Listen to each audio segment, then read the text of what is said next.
Along a quiet road, a peaceful autumn scene, appeared a silent craft, a foreign silver thing.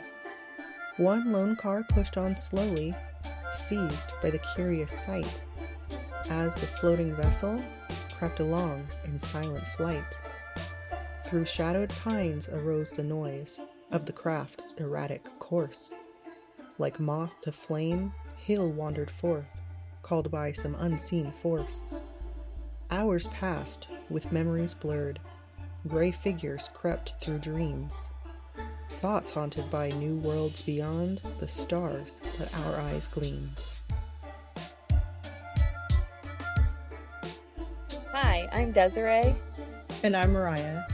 We're two sisters with a love of storytelling and the paranormal.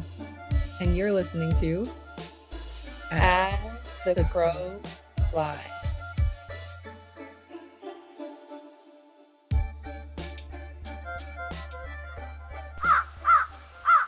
Hi, everyone. Welcome back to another exciting adventure of Desirae and Mariah. Scour the internet for weird oddities. We're excited to have you. I'm really excited for our topic this week. So, going along the lines of last episode, where we kind of tied in some fun things because it had to do with where we live. This episode is similar to that, and I'm really excited about it. But the other thing that I'm really excited about is I finally have my own little podcasting space. Yeah. So away from all of the chaos of two kids and three dogs and a husband and all that stuff upstairs. For some reason, I wanted to say, like, after you said two kids, I was going to say, and a goat. You don't have goats. I don't have goats. I don't have goats. Miniature horses. Yes. Yes, so I'm very excited. I set up my space with some of my artwork behind me, a little candle. If you guys could have been a fly on the wall on all of the other recording, my setup consisted of shoe boxes stacked on top of shoe boxes. You should take a picture just for like old time's sake and share everybody like what your professional setup was. Oh my God, there's nothing too. professional about it. I was literally using a hair clip to hold my phone up, but I've got a device, like an actual device that's real purpose is to hold a phone. I've got better lighting down here. I know I looked super orange in the last episode. I think I realized after one of the light bulbs in my bedroom was out. So anyways, I have a desk with some really fun drawer knobs that my friend Jen gave me this desk. And it was funny. The first thing I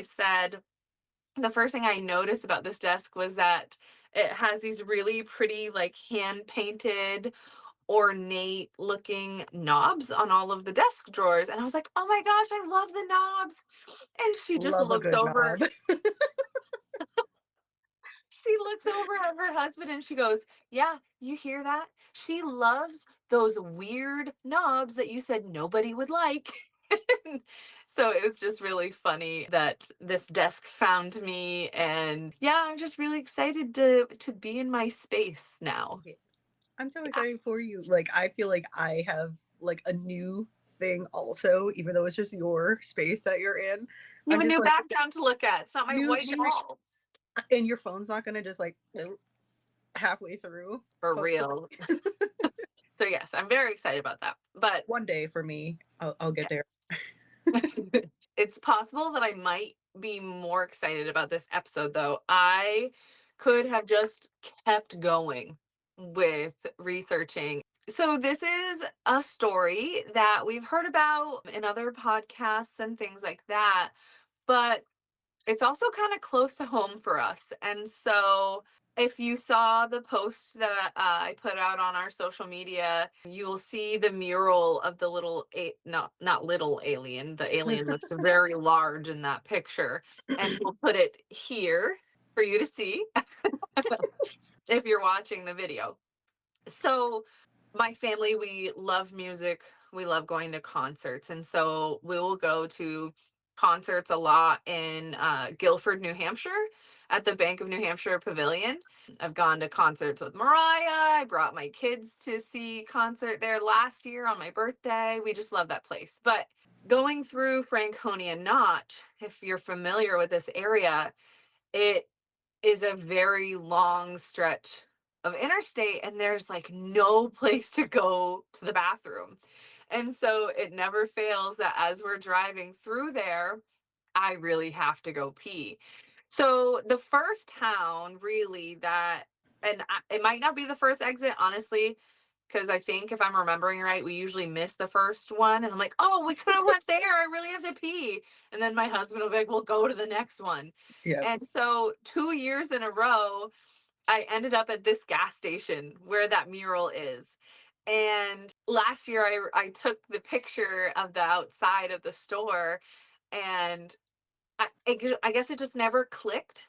Like I've heard this story, but to realize how truly close it is to home Hmm. never really clicked for me until I wound up going pee at that store multiple times. So Right. It's got to be like when people live by or lived in like the Conjuring house or other like very famous places.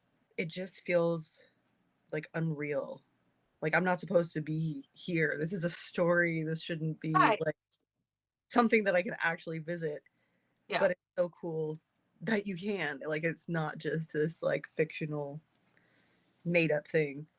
Right. And it's a really the store is really just kind of this quirky, fun place. They've got like they really lean into the alien thing, right? Like I mean they Hmm. have the whole mural outside. So they have like alien candy and alien plushies and alien toys and like all of these Yeah. alien things. So they really lean into it, which is a lot of fun. I haven't been there yet either. I You sent me a picture of you like stopped outside of it last year, I think. And so I'd love to stop there too because same thing, you get through that like long stretch in Franconia and it's just like, oh God, like it's just that point of the trip where, all right, we got nothing else to do. I gotta be. Yeah, exactly. Might as well stop here, and the next stop is Guilford. So Betty and Barney Hill were a mixed race couple. This is an important part in understanding their story, and I won't get into it now, but just kind of hang on to that, knowing. And this story, this incident took place in the '60s. So a mixed Right. race couple in the '60s. So Barney was black, Betty was white, and they were a happily married couple from Portsmouth, New Hampshire. Betty was a social worker and Barney was a postal worker, and they did not care about being of different ethnicities, races at the time, even though it was really stigmatized, not far out from all of that not great part of our country's history. Hmm. Um, One of the several. yeah, for real. They both really appreciated each other's intellect, and that's what attracted them to each other. So, despite all of the stigma surrounding mixed race couples during this time period, there were civil rights activists speaking out across the state of New Hampshire. Barney served as legal regress chairman of the Portsmouth NAACP and was also a member of the state advisory board of the United States Civil Rights Commission. And he also served on the board of directors of the Rockingham County's Poverty Program. Barney was also the proud recipient of the award received from Sergeant Shriver for his work. And his wife Betty praised him for all of his recognitions and accolades. And so Betty, in addition to her work as being a social worker, she was also assistant secretary and community coordinator for the NAACP, and she was the United Nations envoy for the Unitarian Universalist Church, which they were members of as well. So They were all busy. that to yeah, they were very busy, and all that to say they were really prominent members of their community. They had a a big platform to speak out on things that were really important to them. So these two community activists and well regarded public figures ended up as the subjects of much debate and an international headline in the 1960s after they experienced a close encounter of the third kind in New Hampshire's White Mountains while making their way back home from Montreal, Canada. While they initially could not recall the events that took place during their abduction, a series of recurring dreams, strange recollections, and hypnotherapy brought their encounter to light. And I'm going to share their experience with you guys today. So, on Tuesday, September 19th, 1961, Betty and Barney were hastily making their way home from a leisure weekend trip to Niagara Falls. The two were concerned by the threat of Hurricane Esther hitting the United States eastern coast after Hurricane Donna battered the coast as a Category 3 storm the year before, bringing in a 5 to 10-foot storm surge, strong winds, and heavy rains, and causing a reported $6.6 billion of damage to the United States coast. My goodness. So in today's dollars, that would be 10.6 billion. So they were in a hurry. Yeah, they're like, listen, this just happened last year. We gotta go. Yep. But they took their time, before hearing about the storm. Of course, this is the 60s. It's not like it's gonna pop up on social media for you to be like, oh, maybe we shouldn't go on this trip. Right. You hear it on the nightly news. Right.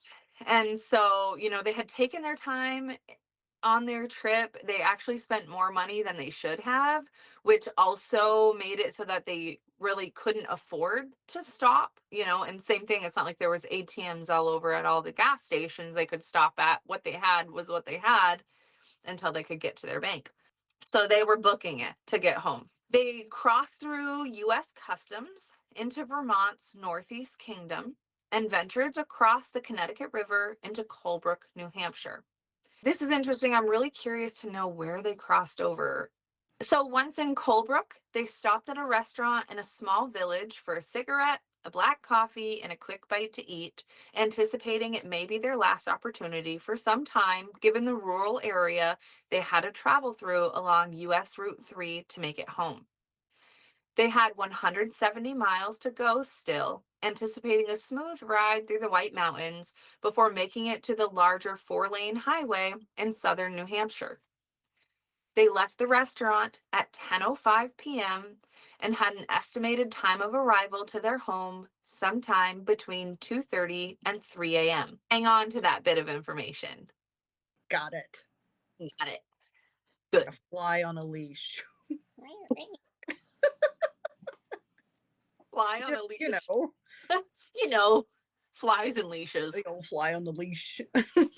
As the clear night sky was illuminated by the nearly full waxing gibbous moon and the brilliant starlight, they made their way along the winding road that was US Route 3. Betty appreciated the night's beauty along their ride, whilst the couple's pup, Delcy, slept on the floorboard of the car. I just love the name Delcy. I feel like she's too. Huh? I said also they just they had their puppies too. And I just, when I hear the word Delcy, for some reason I picture a dachshund, like the pretty brownish red dachshunds with the long fur, and they're so regal. Oh, That's yeah. what I picture Delcy. Do you remember Veronica? Yes, yeah, like Veronica. Yeah. Yeah. Cute. So, quick tidbit: Colebrook, New Hampshire, and Canaan, Vermont, are 8 miles apart. So that I feel like that's got to be where they came in. If you are curious. thank you. I knew that it had to be right up there, and I don't think it's technically Canaan is the town where the border crossing is, but it's right. Norton. Yes, Okay. and I think Norton is technically the town that the border crossing is in. Betty noticed a particularly bright star in the sky as she took in the views on their trip, and she assumed it was a planet. As they passed through Lancaster, she noticed that a second star had appeared just above the one that she first thought was the planet. This star, in contrast to the steady glow of the one it appeared above, seemed to be getting closer to the hills as it increased in brightness. After taking some more time to carefully observe these strange light phenomena in the sky, Betty finally nudged Barney, pointing to the lights in the sky. Barney assured Betty it was nothing more than a satellite, and the two continued their journey, with Betty keeping a watchful eye on the skies. I just have to say it, that's such a guy thing.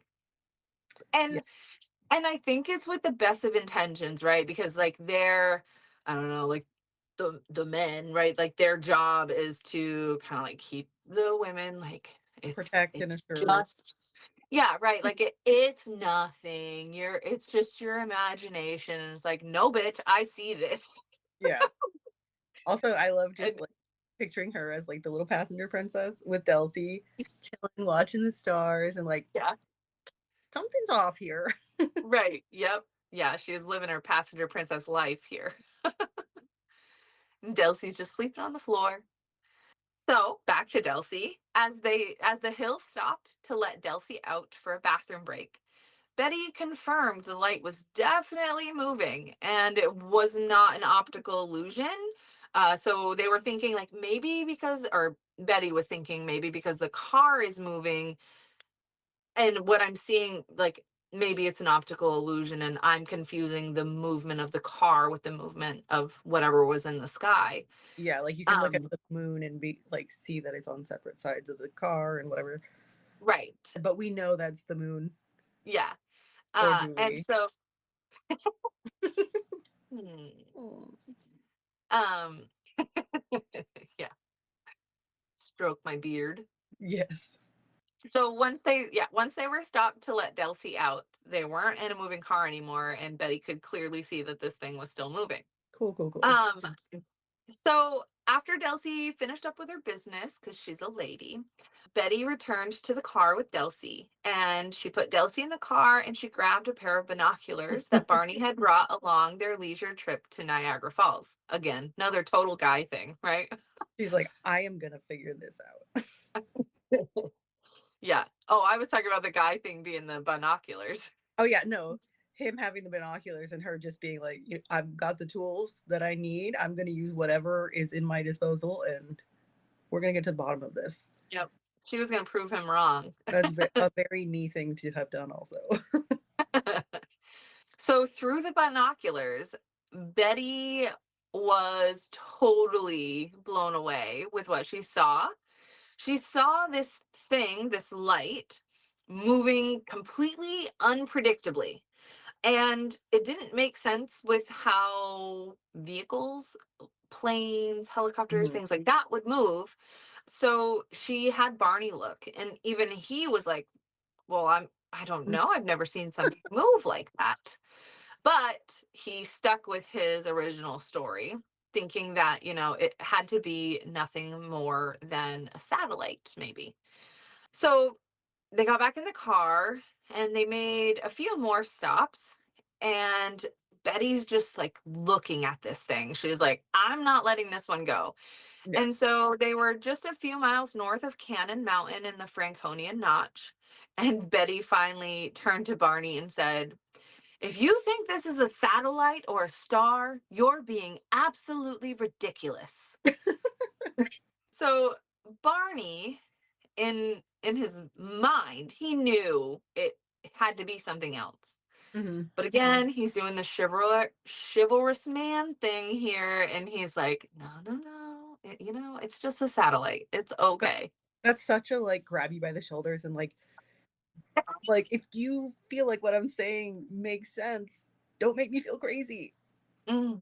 It's giving gaslight. Yeah. So, he just kept he changed his tune now and he said, "Well, maybe it's not a satellite. It's probably just a big commercial plane headed to Canada." Doing like through the sky. Yeah. And You so know they got how back. big commercial planes are. Yeah. Unpredictable. Ambulance. Well, nowadays I'm like, yeah, that checks. So they got back in the car and they went back down Route 3. And Betty could not take her eyes off of this thing in the sky. Hmm. And she watched as it grew bigger and brighter. So on the road, they're driving in the middle of the night and they had not seen another vehicle for quite a while. And they noticed they were completely alone in these deep gorges of the White Mountains. And if you've ever drove through here, especially at night, it's like really desolate. Yeah. There's no lights, there's, it's just the mountains and the moon. You. And it's a one lane each way. So it's just like even when it's busy, it's not Yeah, busy, the way you would think driving down like a regular interstate or like a highway in larger cities. right. And I don't believe at this time that the iconic brown guardrails were in the middle of the road. Oh, But this is to show like how desolate this place is, because my understanding of those guardrails was to keep drivers from veering off into the other lane and causing head-on collisions, yeah. probably from being tired if you're driving through there at night. Oh, I just thought too they would have still had the man on the mountain. We talk about it. Yep. This realization created an eerie feeling in the air, which seemed to be amplified by the mystery lingering in the sky above them. The couple approached a picnic area, and this was when they noticed the light swing toward the west, and then what appeared to be directly toward them. Nope. Barney pulled into the picnic area, which provided a clear view of the sky to the west. Betty persisted that it must be something more than a star or a Mhm. satellite or a commercial plane. She's like, no, this is not normal. So she started bickering with Barney, trying to get him to like believe her or at least agree that it was something else. Yeah. And Barney again, he's like, no, it must be a plane. And he was getting annoyed with Betty. And he says that it wasn't so much as being annoyed with Betty, but it was like he was almost starting to doubt his excuses for what this could have been. And that was frustrating to him, that he didn't have a clear, logical Yeah. explanation for what was happening. So the two, Betty and Barney, got out of their car and they were standing beside it, both staring up at the sky. The light was still growing, and Betty questioned Barney yet again. And he came up with another theory, trying to explain it away. And he said, it must be a Piper cub, and it must be searching for lost hunters in the woods. And so a Piper cub was like a really iconic small monoplane during the time. It was produced between 1937 and 1947 by Piper Aircraft, and it was known for its signature cub yellow paint. And it was a really simple, sleek plane design. But when he offered this explanation, Betty said, it's not hunting season. So why would this plane be looking for hunters in the woods if it's not hunting season? And Betty also argued that, okay, if it was a plane, how come there's no sound? If this is, a Yeah. propeller plane, why are we not hearing the Especially sound? when they're that little, they're going to be low. Right. And you're in the notch. There's literally nothing out there. Yeah, like the mountains, I would imagine, just kind of like filter the sound to Yeah. you. They're not, Right. it's not dispersing. Yes, exactly. So she just was not buying He's trying Barney. so hard. Yeah, he's like trying to get her to calm down. She's like, nope, Nope. not doing it. So deep down, Barney definitely knew that it wasn't a Piper Cub, it wasn't a plane, but he was just really focused on trying to keep Betty calm. And he was trying to just make sense of the situation. So by now, the craft was close enough for the two to make out its shape. And they said it looked similar to the fuselage of a plane without the wings. So just like tube. Right. Okay. And they go back and forth between describing it as a fuselage shape and a cigar shape. I think the cigar shape probably just makes more sense to visualize. Yeah. But kind of like slightly pinched off or tapered on the Yeah. end is what they're Yeah, saying. exactly. Yes. And so the craft was so close now that they could see. a series of blinking lights along the bottom of the craft. Oh, And Betty grabs the binoculars and she watched the object speed up, slow back down, speed up, slow down again, and mhm. then cross right in front of the moon. And They had like smartphones at this time. So like instead of binoculars, you're like zooming in on your phone. right, But maybe aliens are just like, not we know what yeah, you do with that information, that recording. exactly. Yeah, well, if they had all of this technology then, they probably have stuff way cooler than the smartphones we have now. They said, we're the probers, not the probies. Exactly. You ain't catching us. Yep. No abductions over here. Betty could make out red, amber, green, and blue lights flashing along the object in the sky. Betty asked Barney to look again, and Barney was still trying to say it was a plane. He's not giving up on this. And Delcy began to whine and quiver. And Hmm. so Betty handed Barney the binoculars and brought Delcy to the car. Barney looked at the object again, hoping to hear sound. He's like, I need to explain this away. This needs Yeah. to be a plane right now. I need to hear a plane sound. And there was nothing, there was no sound. And Barney all of a sudden got this sense that he was being observed. And Oh the my. object is, yeah, no, nope, not a good feeling to have. Like something's watching you, especially if you're like, it's easy for me to picture Franconia Notch when it's pitch black and you're off at a picnic area and no, thank you. Yeah, especially if you're not familiar with Franconia Notch, at least you can imagine being in a wooded area and being observed without knowing or seeing what's observing you. Like, I'm pretty sure all of us can relate to that feeling, and that is just no. I literally have goosebumps right now. Yeah, don't like it. Ugh, not a good feeling at all. And the object now is circling the hills. And so this is tough. This was tough for me. We're talking about being in the mountains. I know I keep getting But when I say the hills, I'm referring to Betty and Barney. So I will use mountains for mountains, the hills, not for the landform, for the people. So Barney returned to the car and he told Betty he thought the craft had seen them and so was now he's just playing games. So he said, whatever this is, it's seen us and it's playing with us. It's toying with us now. And Barney was afraid, but he was not about to let Betty know that.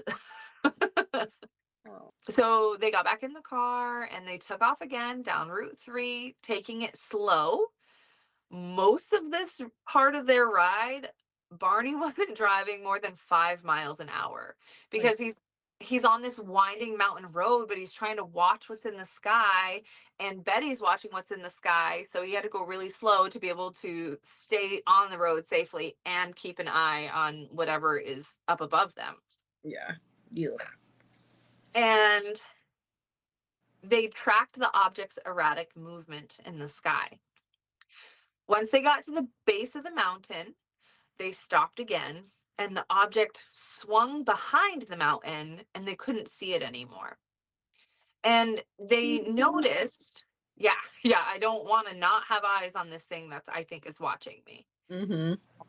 And so, as we've said again and again, the Notch is a really desolate place, and especially in the 60s, they noticed there was only one light up on the mountain, and they assumed it was up in an observation tower. And once the object disappeared behind the mountain, the only light that was on went out. What? Yeah. So mountain, light on the mountain, the craft disappears behind mountain, light goes out. That's weird, Yeah. Cue X-Files theme music here. right? Uh, so Betty and Barney continued on, and as they passed the old man on the mountain, which was a well-known, now fallen rock formation in the White Mountains. R.I.P. Um, yeah, the object appeared again. Quick little aside about the old man on the mountain. So, we've talked a little bit about how Mariah and I kind of split our childhood between Irving, Texas and Vermont in the Northeast Kingdom. And that was kind of like we drove a lot of the time. And it was always like, oh, we're at the old man on the mountain. Like, we're almost home, even though Yeah. we still had Or quite well, a like far ride. even when we flew, we had to drive up from Boston, so Yeah. we were always passing through there. Yeah. And it was like really, really heartbreaking that it fell. Oh, and to like now that we have kids too, like to not be able to have them see like that Yeah. iconic feature that we had that feeling of like we're almost home, Yeah. and Franconia is still very like iconic in and of itself, but it was just like such a cool thing to see a natural formation like that. Yeah, and I actually will still point it out to Blake and Audrey, and I'll say, like, look up here, this part of the mountain right there. There used to be like a rock that looked like a face. And our internet used to scream at us, and I didn't have a cell phone, and you had to buy. There was no Google. The Google didn't exist. We had to ask Jeeves, who's Jeeves? Just an old. Someone delivered us mail. Oh my gosh, Back in my day. the good old the 1900s. Yes, the late 1900s. We're ancient. that that was such a laugh. Me? Oh, Loved it. yeah, yeah. So, as they passed the old man on the mountain, the object appeared again, gliding alongside the car, still to the west. It was more difficult to track this object now as they entered more forested terrain. So they're kind of watching this craft like disappear behind the trees and behind the mountains, and then it appear again, and then they were kind of only getting glimpses of it, which sounds terrifying. Yeah, you don't know what it is, and you don't have it in eyesight all the time. Like, Yeah. where's it going? What's it doing? What are they planning? Especially Mm-hmm. Barney just said, like, okay, now it feels like it's toying with us. Yeah. Yes. And yeah, Like this game. just no. It's just seeing things like going fast behind trees. That's so freaking creepy. Yeah. I don't know why, but The idea of like flush pedestrians or something like. oh, yeah. Nope. No, thank you. So the hills stopped again near the turnoff for the Flume, which is a tourist attraction at the base of Mount Liberty. And so earlier I mentioned they stopped at the base of Cannon Mountain. And so now they're only 6 miles away from when they first really started noticing this thing at Cannon Mountain. But they're driving maybe 5 miles an hour. So, Right. Yeah. So about an hour's time probably has passed. yeah, they could walk that far. No. Yeah. And so they stopped hoping to get a better view of whatever this thing was, but they lost it in the trees again. And so they continued and they passed a small motel. And as Betty is looking out of her window, she noticed a man was just standing in the doorway of one of the rooms. And the thought crossed her mind at how easy it would be to just pull in there, get a room for the night, and just be done with this whatever is happening above them. Mhm. But her curiosity kind of took over, and she's like, well, I don't want to do that because I want to know what this is. Also, you said we're from Portsmouth. Yeah. So they're like, you're so close too that you're like, I don't want to spend this money to like get a place when we could literally just be home so soon. Right. Yeah.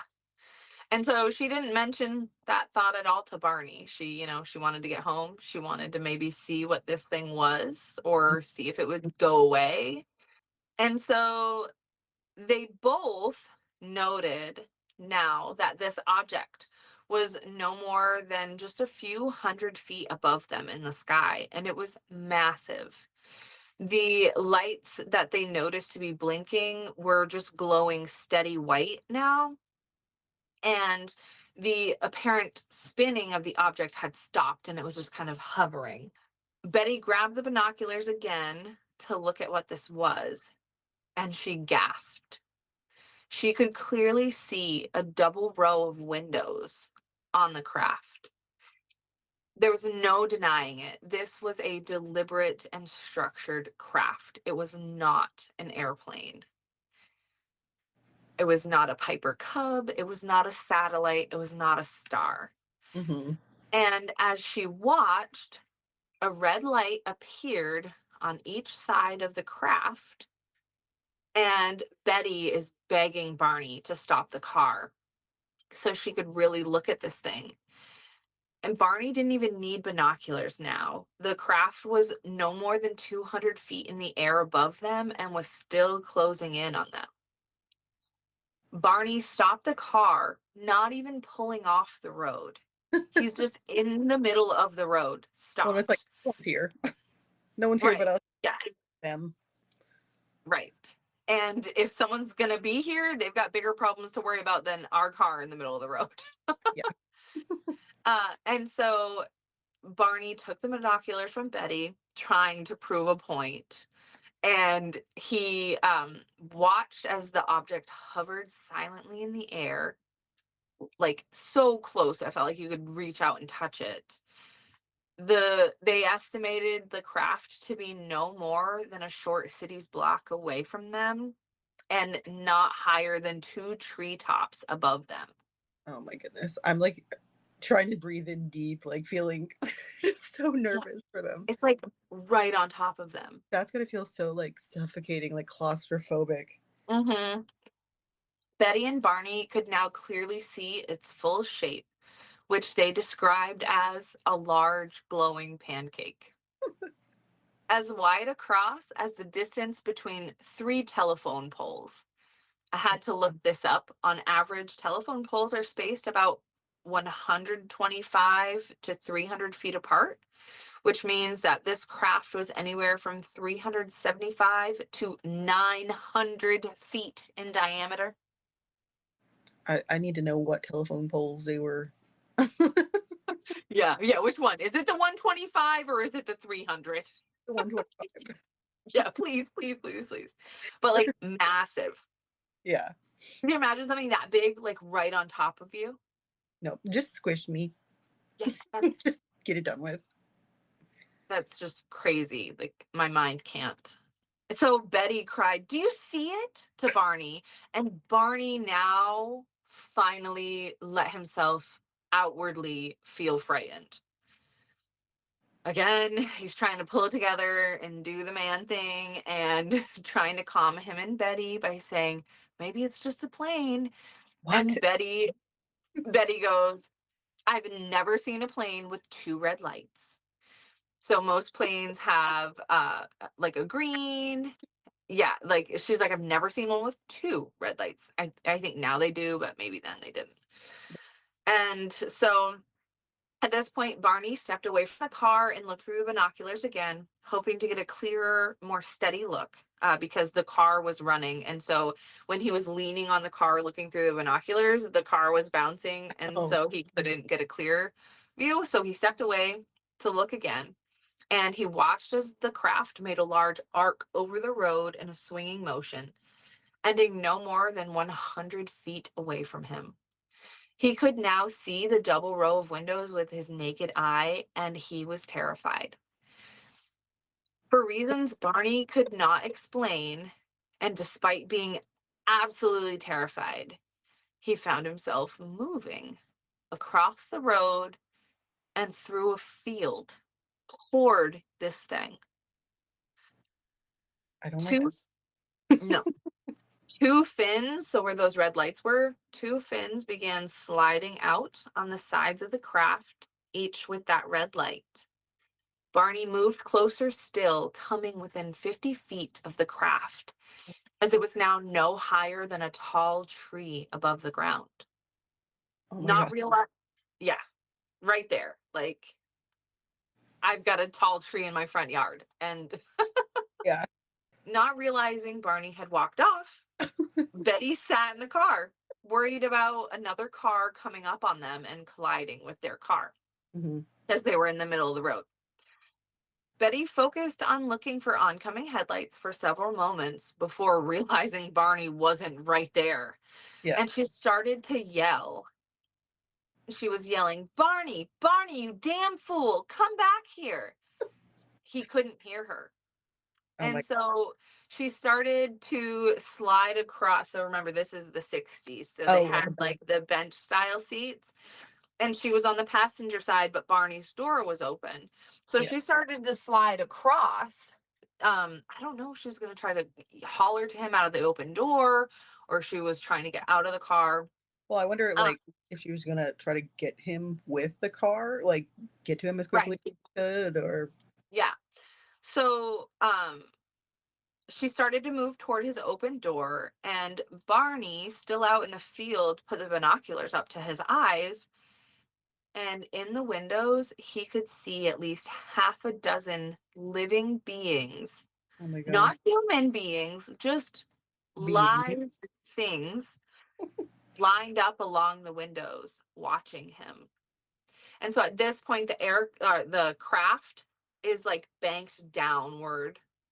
Oh my So god. it's like looking at him. Yeah.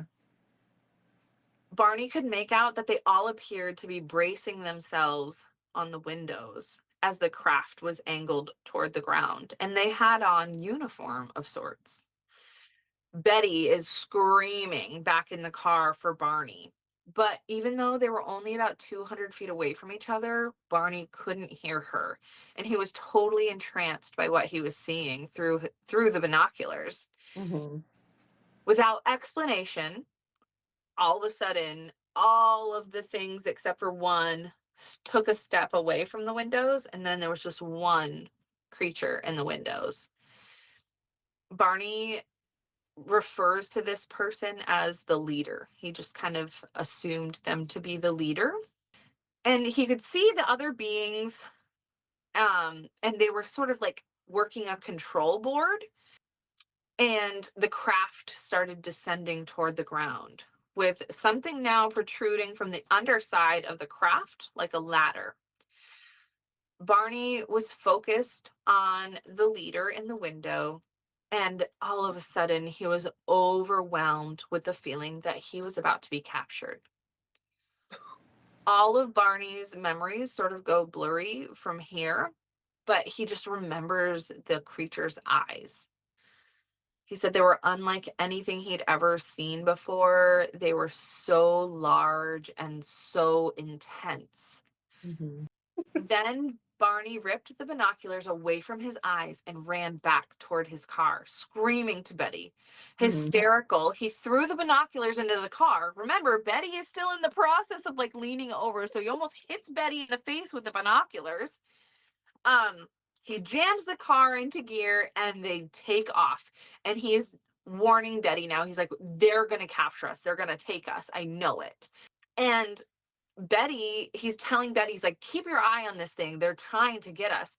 Betty is trying to look for the craft, but it's just pitch black, the sky. There's no stars because they're seeing the underside of the craft. This thing is on top of them. That is so unsettling. Yeah. When she looked behind the car, she could see the stars, but overhead and in front of them, they couldn't see anything. Yeah, totally blocked out. Suddenly, they noticed this electronic beeping sound, and their car began to rumble. And as these series of beeps are going, Betty's thinking to herself, I wish I would have studied Morse code. I think they're talking to us in Morse code. Oh, wow. And so this is going through her mind as she's hearing these beeps. And all of a sudden, they get this tingly and sleepy feeling. And a haze settled over them until sometime later when they heard another beeping sound. They were still driving. They were not where they first heard the sound, and they didn't know how much time had passed, but they knew something had happened as they regained their awareness. Still in their car with Barney at the wheel and the car moving forward, they drove on in silence, now somewhere near Ashland, which is where my pea store is. Great place to go when you get through the notch. And so they vaguely recalled passing a sign that said something about Ashland. And they were about 35 miles south of Indian Head, which was where they first encountered the craft. And Betty faintly recalled asking Barney, "Now do you believe in flying saucers?"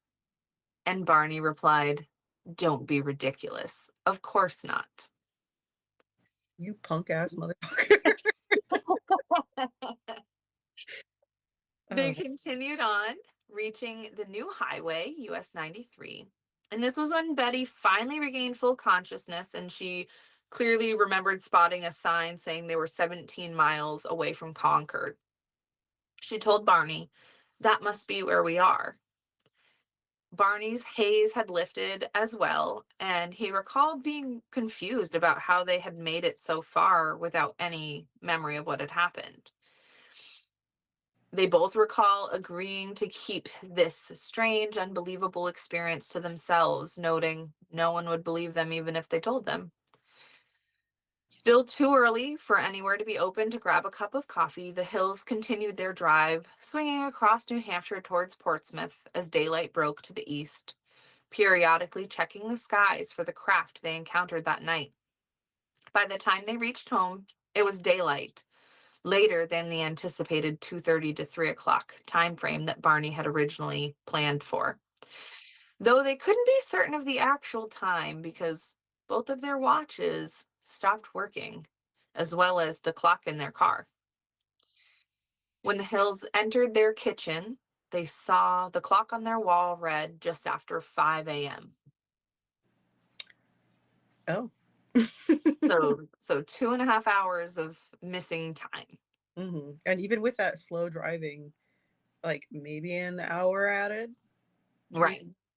So still like a significant period of time just like lost. Yeah. Yeah. So Betty walked Delcy around the backyard while Barney unloaded their car. And Betty, for a reason that she wasn't sure of, told Barney to put their luggage on the back porch and to not put it inside. Hmm. And she also told him to throw out any food from their cooler that they had brought on the trip. And so basically everything that was in their car with them, she didn't want in the house. Even Delcy. Yeah, yeah, even Delcy. And she had no idea why she felt this way. She Yeah, just was like, I don't want it in the house. yeah, the vibes are off.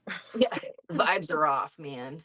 And so as Barney was emptying out the car, he noticed that the leather strap to his binoculars was snapped. And Betty found herself still looking up at the sky. And so as they settled back in from their trip, they sat down for a cup of coffee. And Barney all of a sudden excused himself and he went to the bathroom, and he just felt like he needed to check his abdomen. And he felt, in his words, unclean with grime, though he wasn't sure why he felt that way. After he sat back down with Betty and they went over what had happened. They couldn't recall much, if any, of the drive between Indian Head and Ashland. They did recall seeing a large moon-shaped illuminated object seemingly coming in contact with the road ahead of them before Barney made a sharp left turn off Route 3 while exclaiming, "Oh no, not again." What? And And then they both remembered becoming fully aware again when they saw that 17 miles to Concord sign on 93. Oh wow. Together, they agreed not to speak to anyone about what had happened. And they both took an uninterrupted deep nap.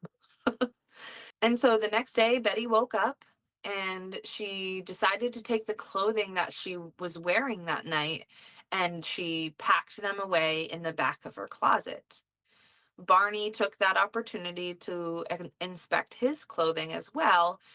And he noticed that his nicest pair of shoes that he had worn on this trip had scuff marks on the tops of them. And he thought that was odd. Why would the tops of his shoes be scuffed? And he noticed that his socks and the cuff of his pants were covered with burrs or burdocks. Mm-hmm. And that was when walking across the field came back to him.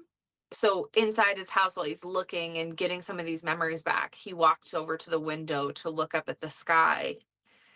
And he is trying desperately to remember what happened. And he couldn't remember anything after, really after the field, being in the field.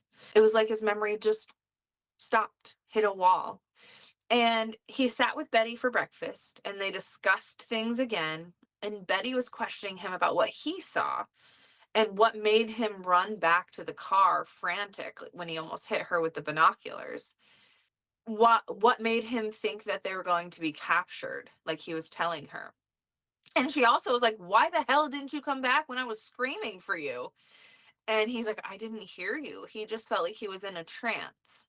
He also told Betty that whatever happened, his neck was sore. He felt his neck was sore. So Betty began to reconsider her vow of secrecy about this event. But Yeah. yeah, but Barney was still, and you've got to feel for him. He was a black man married to a white woman in the 1960s. Yeah. He had he had worked so hard to get his reputation to be what it is. He didn't want something like this to tarnish it. Yeah, and it's easier to come from like not having been in that position, or like maybe being new to it, being in like in interrace couple. Betty not having much experience in feeling discredited or feeling like Right. second guess herself or prove herself just to get a normal level of like respect and have a seat at the table. Yeah, exactly. So Barney, he wanted it to just stay between them. Yeah, But Betty said, "Okay, can I at least tell my sister, Janet?" I'm And gonna her anyways. yeah, right. She already knows. Yeah. And so, ironically, Betty's sister, Janet Miller, had also had her own encounter with extraterrestrials. And Barney still just was trying to tell Betty, he's like, just forget about the whole thing. But Betty still told her sister, of Yeah. course, as she should. And so she called up her sister and she went over the events of their night. And her sister was just intently listening, like hanging on to every word Yeah. Betty was saying. And as Betty was explaining her hesitation to have any of the belongings that were with them that night brought into their home, Janet was like, yeah, that's smart. And so she's like, you probably could have got exposure to radiation from this craft. Did they And ever so, back inside? sorry, say it again. I said, did they ever bring Delcy back inside? Yeah, Delsey's inside. That poor guys. Yeah, she's like, hey, I went up in the craft too. I don't know if she did, but there's no recollection from Delsey of what happened. And so Janet, with the advice from her neighbor, who was a physicist, told Betty to use a compass near the items that she thought might have been exposed to radiation.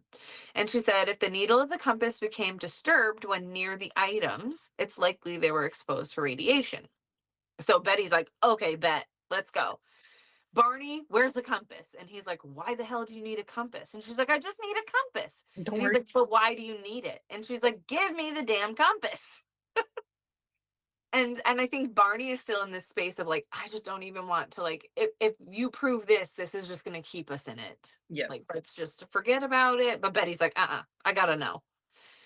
And so finally, Barney found the compass for Betty, and Betty ran outside to their car. And as she's looking over the car, she noticed a bunch of half-dollar sized, shiny, circular patterns on the trunk of their car. And she was surprised to see those there. And so she decided to place the compass on top of one of the circles, and the needle compass went berserk. That's And wonderful. right, yeah, yeah, great. So to get sort of a baseline, Betty moved the compass to the side of the car where there was no circular shiny marks, and the compass pointed north like it's supposed to. And I she put it feel like that the whole car would be giving off like that reading. right, right. If I when I think of the beam of light, that's kind of what I would think would be radioactive, but Or even just like being that close in proximity, like if it's giving off radiation, why would it be like a specific right. beam and not like that entire area? I'm not an extraterrestrial expert. You're So not? exactly, not that I'm aware, but maybe I've got one of those like hazy memory things in 20s, you never know. What are we even doing here? I thought you were the expert on this. I gotta go. And fade into the bushes. Exactly. So Benny, Betty moved the compass back onto the circles. The needle went haywire. Back towards the side of the car, steady. Huh. So she runs inside to tell Barney what she found. And Betty calls Janet back, and Janet had actually just gotten off the phone with another friend. So we can see this story that's supposed to stay Is the to fifth? Betty and Barney and her sister is now growing. Yep. Whoops. Yeah. Oops a doozies. And so Janet, her friend, was the former chief of police of Newton, New Hampshire, and he just happened to be at their house when Betty called with this news. And so they were talking, and he actually said, "Hey, I know a guy." And so he said he advised Janet to advise Betty to reach out to the Pease Air Force Base in Portsmouth because they were the steady recipient of US UFO reports across New Hampshire in the recent months. That's And a he fact of like a tidbit of knowledge to have that like if you have a UFO sighting, I know who you need to speak to. right. The only thing that I can think of here is because if he was the chief of police and people were calling the police about reporting sightings, then they would direct it over to the Pease Air Force Base. So that might be how he knew that. Yeah.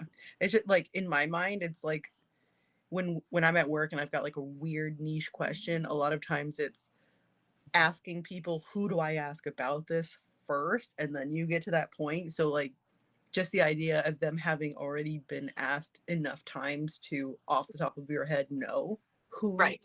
who to ask about the UFO issue. Yeah, there's some weird shit going on. Yeah. So Betty contacted the Air Force Base and she spoke with an officer who pulled a Barney and dismissed her. Damn it. And this, of course, this made Betty really embarrassed. She had, she's got Barney trying to tell her, just forget about it. Her Mhm. sister is like hanging on every word. And then the chief of police is like, yeah, yeah, yeah, call these people. So she's all amped up and then she calls them and they're like, yeah, okay. Okay. Yeah. As because she felt this embarrassment because she picked up on their tone of dismissing her, she left out pieces of their story. Yeah. So she specifically didn't mention like seeing the windows or the things in the windows. And so she's going on to describe the craft minus the windows. And when she mentions the red lights and the sort of fins protruding from the sides, all of a sudden this guy's interested. So it was like Betty was kind of all of the things she was telling him were like stereotypical things that she could have picked up from anywhere, hearing Yeah. anyone's supposed UFO encounter. But when she mentioned the fins, the blades, that was a new piece of information that he had not heard from anyone else. So he's like, wait a second. Yeah. Maybe you've got something here. So the officer asked to speak with Barney. Barney reluctantly agreed, and he shared his story, but he also avoided mentioning the figures for fear of being discredited. And it's like, Um, but also,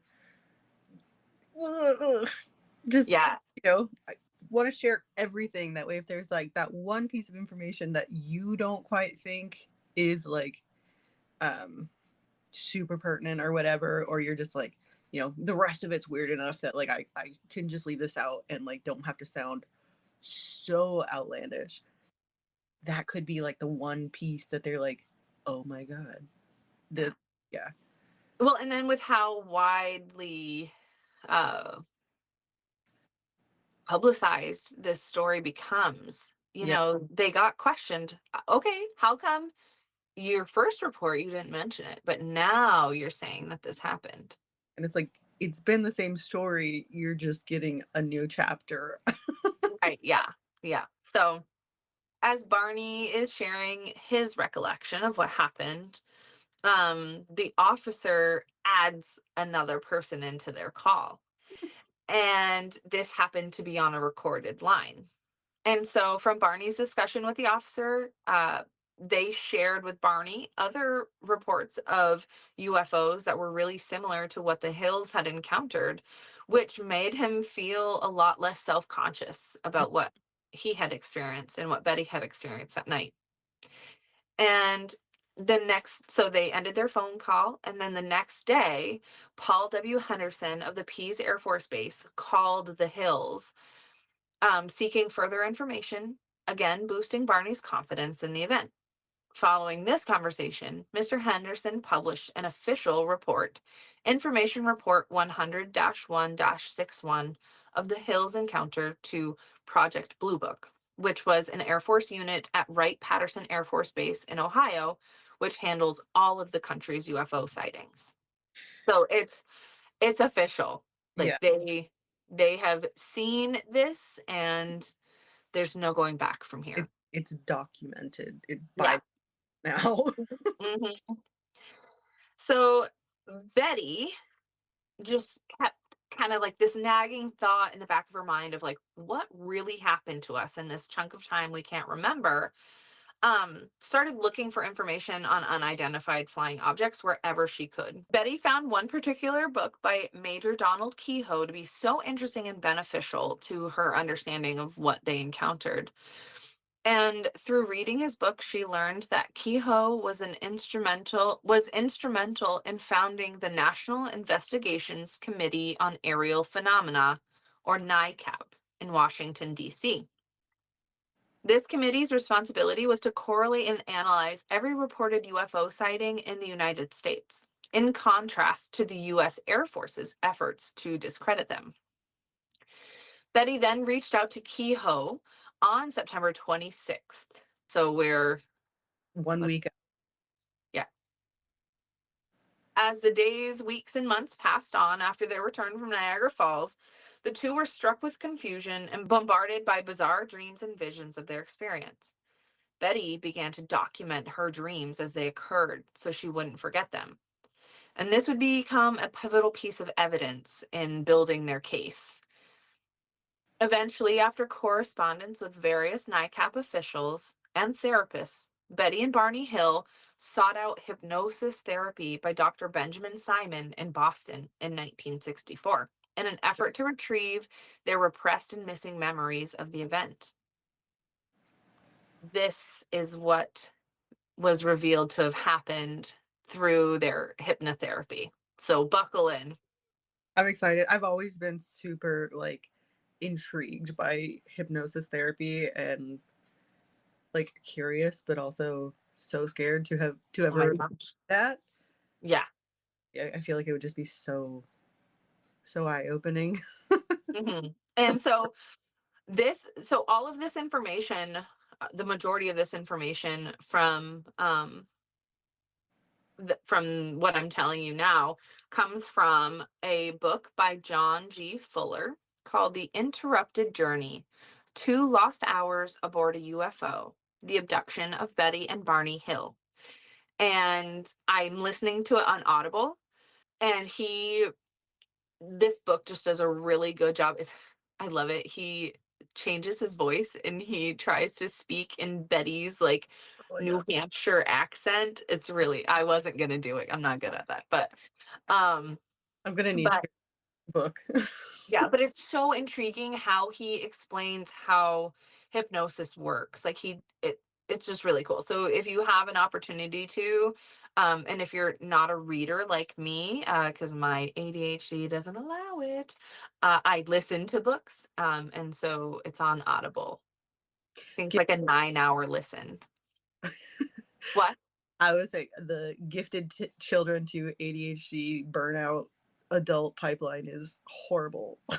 Yeah, for real. We're on the wild ride together. And that's why we talk so much. That's drink That too. into that podcast, but I need to.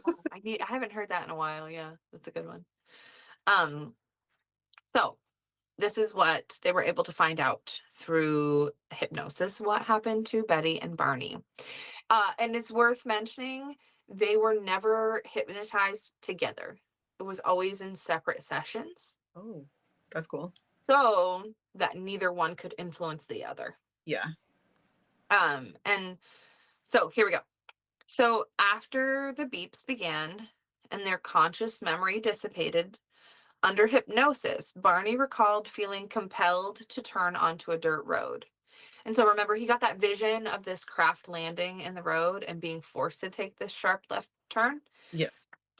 Both Betty and Barney in their separate sessions recalled taking that sharp left turn somewhere. After they made the turn, their car stalled and 6 small human-like figures approached their vehicle. Barney described the figures as about 5 feet tall, with grayish skin, large eyes, and uniform clothing. The figures led Betty and Barney out of and away from their vehicle, with Barney entranced by the eyes of the figure. Remember, those eyes were like burned into his mind. Mm-hmm. They recalled being led up a ramp separately into the craft, where they were then taken to separate rooms. Betty described the interior of the craft as having curved metallic walls, bright lighting, and several small exam rooms. She also recalled the beings communicating via like murmuring sounds. Ooh. Betty recalled being examined by the figures on the craft. She was placed on a table where they collected biological samples of her hair, skin, hands, and feet. They did this by clipping her hair, scraping off some of the skin from her arm, as well as her fingernails. They also physically examined her eyes, ears, mouth, teeth, and throat. She then recalled being particularly concerned when she was approached by a figure with a needle in their hands. She What? was worried that whatever was going to happen was going to hurt. Mm-hmm. And the leader, who spoke to her in English, assured her that everything was going to be okay. And he waved his hand in front of her eyes, and she didn't feel anything. What?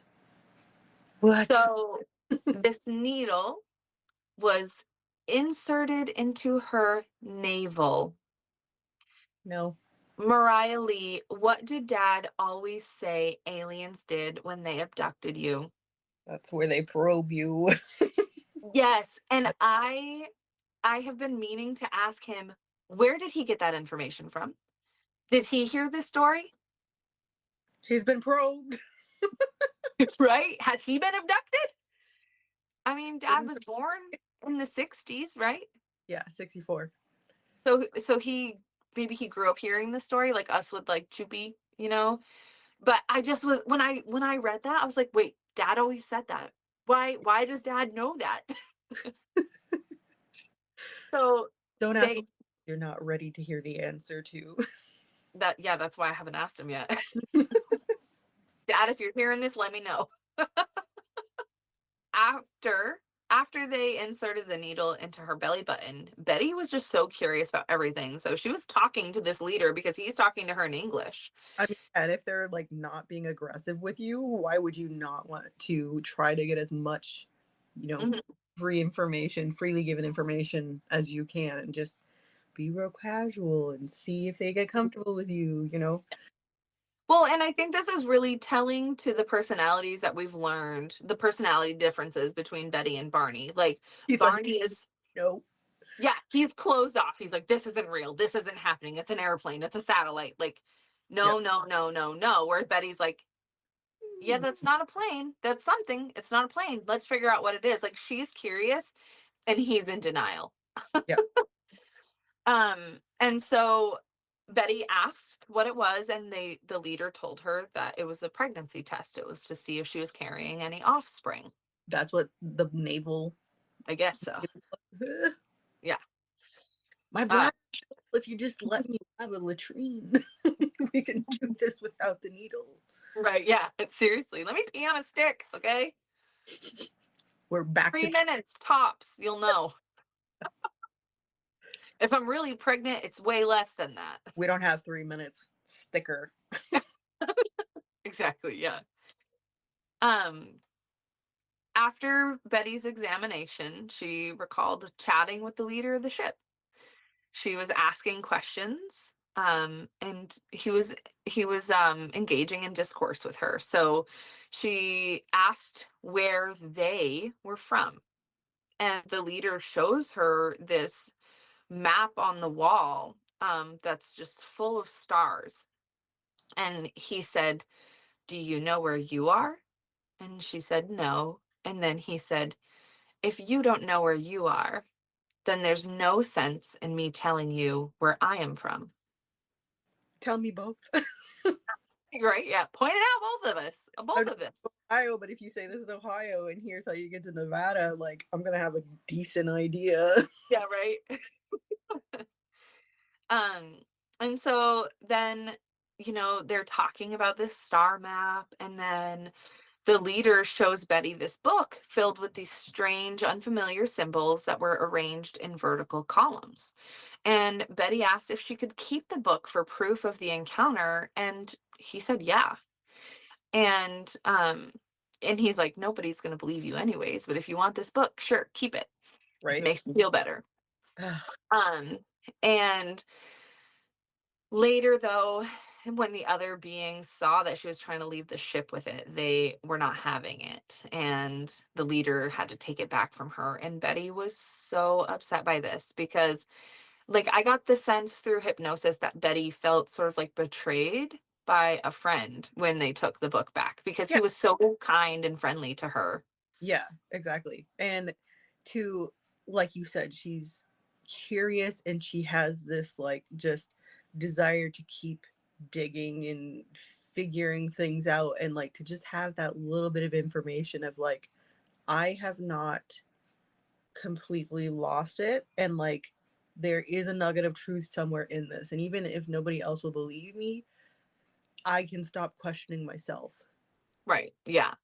So Betty was so upset that he Yeah. like went back on his promise essentially of letting her keep this book, and he's like, I know I told you you could keep it, but they won't allow you to take it. Hmm. So he had to appease, his crew. And Just so he took her bag like when they're not yeah, looking. right, yeah, take this. And so she's like, but no one's gonna believe me. And he said, well, you'll have to try really hard to convince them. And She was then told that she had to wait for Barney. His examination was not quite over yet. We can't figure And out how to tell if he's pregnant. they're like, how? Well, they do something. Oh God. So Betty was like really worried about why Barney's examination was taking so much longer than hers. Yeah. And so the leader's comforting her while she's waiting. And then all of a sudden she recalled all of the beings coming out of Barney's exam room, like really excited and like chattering about something. And so the leader started asking Betty about Barney's teeth and what was wrong with his teeth. Mhm. Barney had dentures. Oh. So Betty's trying to explain to this alien what dentures are. And she said, well, as people get older, their teeth get damaged, and a lot of people of Barney's age have false teeth. So he's like, age? What do you mean? What's age? And What do she's you like, mean? What well, do you mean? yeah, right. She's like, every time the earth goes around the sun one time, that's a year. And then he's like, a year? And so she's like trying to explain to him these things that are like, to us, they just, well, that's what it is. It's a year. What do you mean? Yeah. Age. It's an age. Every year that you age, you're a year older. Yeah. And he had no grasp of that concept. It just didn't exist to them. Yeah. And so then she was talking about the teeth, and that when the teeth got bad they would get like yellow, and he's like, yellow, what's yellow? He didn't know colors, and she was going to point out something that was the color yellow, but there was nothing the color yellow on the ship. Yeah. They're gray. Everything's like Yeah, clinical. yeah, so they have this really wholesome interaction of just trying to explain these concepts that just exist to us but to Yeah. someone else. What's a banana? Oh shit. Now we're going down this rabbit hole. It's like talking to Right, a right. toddler. Yeah, exactly, that's what it reminded me of. Yeah.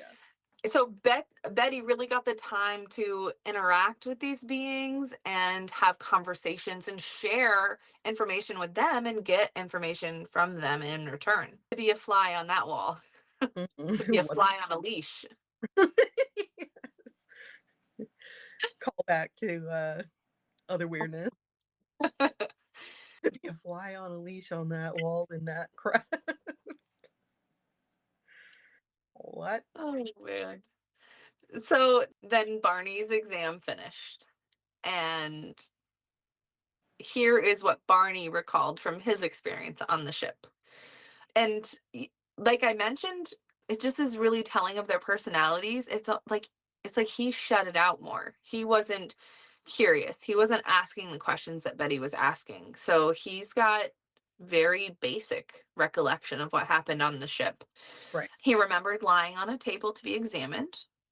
He felt like they were communicating to him, but telepathically, because remember, the leader who could speak English was with Betty. So Oh, he felt like, yeah. So Barney felt like whatever communication was happening, they were communicating with him, but it was all telepathically. He remembers a cup-like device being placed over his genitals, which was collecting his sperm. oh. And he remembers a cylindrical instrument being inserted into his rectum. He also recalled them removing his dentures and the excitement ensuing in his room as they ran out to be like, what are these? What are those? The teeth just came out of his face. These are my rocks. These are my dentures. That's so like you said though, they were being hypnotized in separate settings, and so like to have that uh Yeah. matching detail of like, okay, this is what I remember, and then she's like, oh yeah, and so then my story picks up here where Uh-huh. they brought me, or they were telling me about their experience with your dentures. Yeah, exactly. When Barney's examination was complete, he was reunited with Betty in the ship, and the two walked down the ramp and back to their car. They were directed to wait until the craft departed before they could drive away. Weird. The next thing that they remember was the second set of beeping and being 35 miles further down the highway than they were when the first beeping sounds started. Ooh. Yeah. I wonder if they like, for your troubles, boop, transported them down the road a bit. Right, right, Don't start driving, you're gonna fuck up this transport beam. So right. Yeah. The spots on their car. it'll, Yeah, suction cupped them up, boop, dropped them yeah. here. That's a good. I hadn't thought of that. Makes sense. You said you weren't a UFO expert. I'm trying to lay low. So this story, though certainly not the only recorded report of a UFO sighting, proved to be the most well documented sighting. And to most, things seemed at least plausible. Following the hype of their story, Betty continued to research UFOs. The Hills encounter shaped what we know today to be alien encounters, shrouded in mystery, invasion of privacy, and vast amounts of knowledge that's like unconceivable. Mhm. That's inconceivable. I said unconceivable. So what we think of as aliens today is what Barney described seeing. Mhm. These gray beings, large heads, and intense, huge eyes. Barney described the eyes as like almost wrapping around their heads. It makes me think of like, again, a fly, right? Like those big eyes. So the Hills story inspired movies and TV shows and novels, shows like The X-Files. And there's a plaque in Portsmouth, New Hampshire in their honor. And the plaque reads, on the night of September 19th through 20th, 1961, Portsmouth, New Hampshire couple Betty and Barney Hill experienced a close encounter with an unidentified flying object and 2 hours of lost time while driving south on Route 3 near Lincoln. They filed an official Air Force Project Blue Book report of a brightly lit, cigar shaped craft the next day, but were not public with their story until it was leaked in the Boston Traveler in 1965. This was the first widely reported UFO abduction report in the United States. And so that plaque exists, and you can go and see it in Portsmouth, New Hampshire. So that is the crazy story of Betty and Barney Hill's encounter with an unidentified flying object and potentially aliens. Being probed. Yeah. Yeah. And it's so hard to decipher like their encounter like I said it really shaped how we perceive aliens and perceive UFOs. Like when it was described as a glowing pancake, I Mhm. was like, oh yeah, that's like, that makes sense. And That's what we've heard. right. Or the windows that go all the way around the craft. Yep. Like, so it just, I know part of me is like, as as much as I love hearing these kinds of stories, almost wish it was never public, and but to have that like insider knowledge of, oh yeah, we get these reportings all the time, and like it's not widely known, but everyone has um these stories that match up so closely that like it's got to be real. And now there's just kind of that doubt of like, okay, are they building off of a previous report that very well could have been legitimate, uh just to kind of make it like fanatical and feel like they're part of something that they may have never experienced. yeah. And I think the thing that makes Betty and Barney's experience at the very least plausible, right, is the fact that these memories were only recalled under hypnosis in separate settings. And the fact that these totally separate stories, like you said earlier, like overlap at parts, Mhm.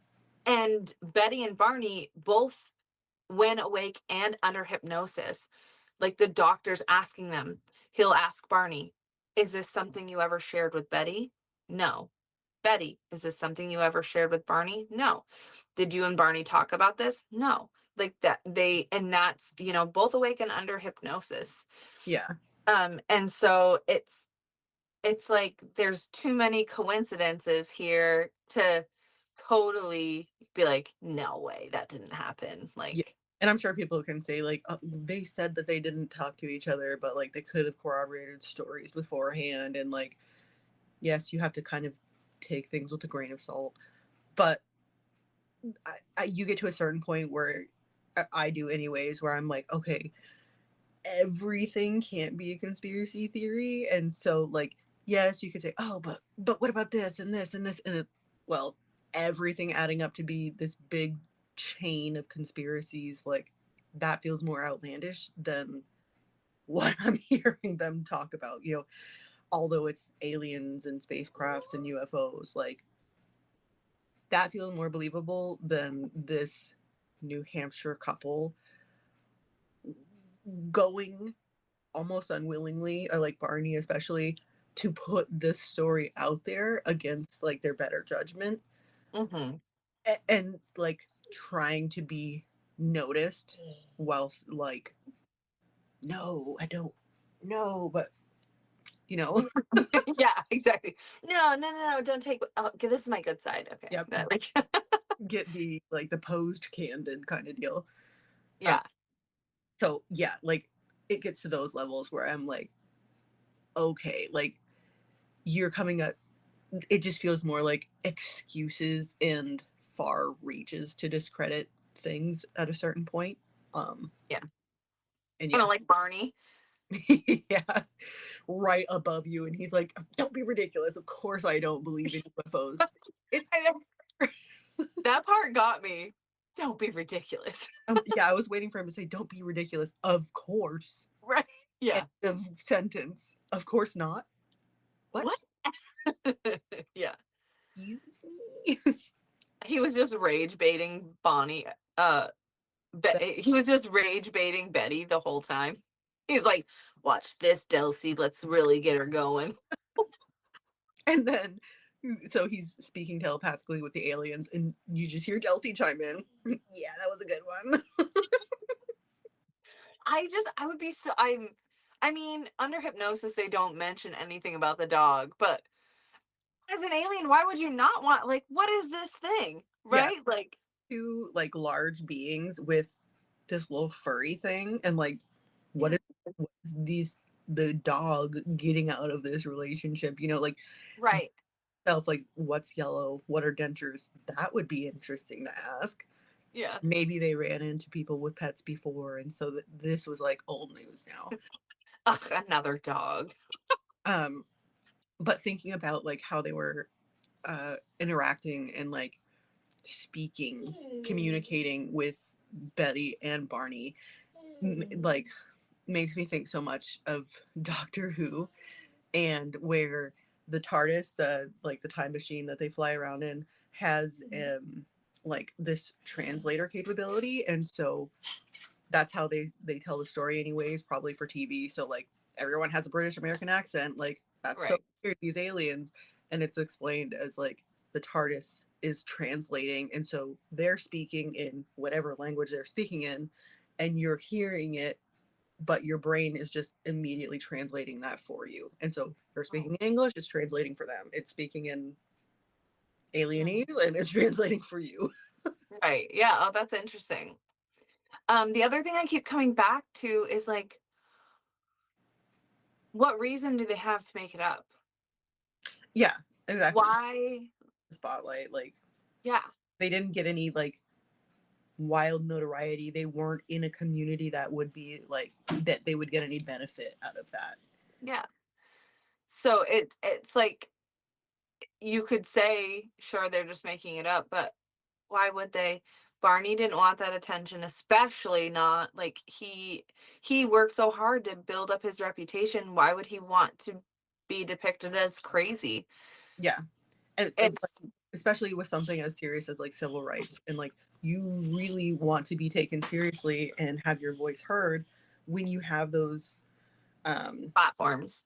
yeah, you have that platform, you have that community like listening and like seeking what you have to say, and not just, like you're talking and hopefully somebody hears you. You have this audience. Um and so yeah, to come out with that and like almost definitely damage your like public view, Mhm. the public's view of you. And I really feel bad because, like, it's put out there on the plaque too of, like, the information was leaked. It Yeah, wasn't supposed like, Betty and Barney never wanted it to get sensationalized. I think they got answers mostly for themselves, yeah, but which makes total sense, because of how would you not have questions about that? Like even in Barney's case, I go back to that like just skepticism. You would still want to know what the fuck happened to these however many hours. Like right. even if you have like a blackout drunk night, you're like texting people what was going on, Yeah. you. And so in something as serious as like I was on the road traveling and hours are just gone from my memory, I for sure have some questions. And if anybody possibly has any potential for giving me some kind of information, a smidge, a little crumb, if they were somebody who was like seeking out news coverage and like calling people to come out to interview them, and like going on Oprah, Right. whatever the big talk show was, and calling radio stations, calling news stations, like that becomes suspicious. But Mhm. to have had that leaked, to really, like you said, just trying to be figuring out your own life, Mhm. you can't you can't blame somebody for wanting to know more about Yeah. themselves, their literal own experience. And so it it just makes the most sense to me that this, it's not a shared hallucination or anything. Like, yeah, as weird as it sounds, being abducted or studied, examined feels like the most logical explanation for what happened. It's almost too bad that the guy in the motel doorway didn't like it's too bad you couldn't find out who that was and be like, "Hey, did you see anything? Like, Mm. are we crazy or did you see this thing in the sky too?" Because maybe he was outside watching it and was like, "What the fuck?" He Like, just fully backs into the hotel room. Yeah. He just put out this, like, around the time, where were you on September yeah, 9th? And did you have any strange sightings? Let us know. Like, try not to feed them like leading answers or right. leading, but I feel like that would have been cool. But Yeah. also the it I mean, aliens and oddities and stuff is such like a big popular thing. It's still kind of like on the outskirts of Mhm. um whatever society, but in the 60s, I can only imagine how like ostracized you would feel or risk becoming. So Right. to answer a Craigslist ad like that of you have an alien story that matches with ours, let us Yeah, no, I'm not going to be called crazy like that guy. yeah, no. And then you just pass it down to your family, like, yeah, no, I was there, but like, I didn't want to fuck this up for myself. And Yeah. that, family legends and all of that. Mhm. Yeah, I find this whole story so intriguing and like I mentioned just too many coincidences to brush it away. Like I feel like you've got to just really take in some of these stories from Betty to Barney and like is there any like backing it to them or it's just too odd to dismiss, I think. Government mole. Yeah, right, yeah. If you're a government mole, email us. Yeah, an ethical, honest government mole. I don't know if we're ever gonna find one, but But the please out there. If hurts to ask. If you don't ask, the answer's always no. exactly.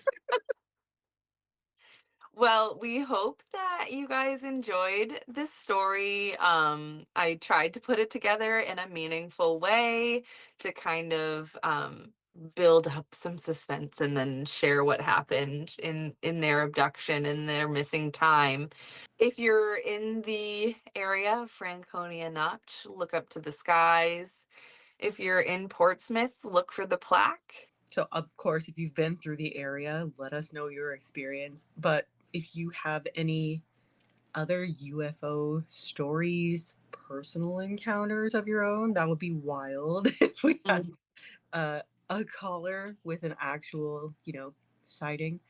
Um, but even if you've seen, something unexplainable and you just get that weird feeling, like Barney felt like he was being watched, let us know. We're curious. We will more often than not believe you, not just because like we'll accept any kind of BS, but like there, I fully believe there's more out there than we've ever discovered.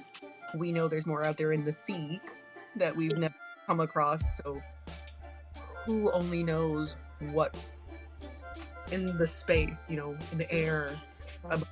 We align more with Betty. We're not going Yeah. to gaslight you into thinking that it's a plane. In a world of Barneys, be a Betty. Be a Betty. Be a bad Betty. Reach out to us at asthecrowflies.pod@gmail.com with any stories you want to share.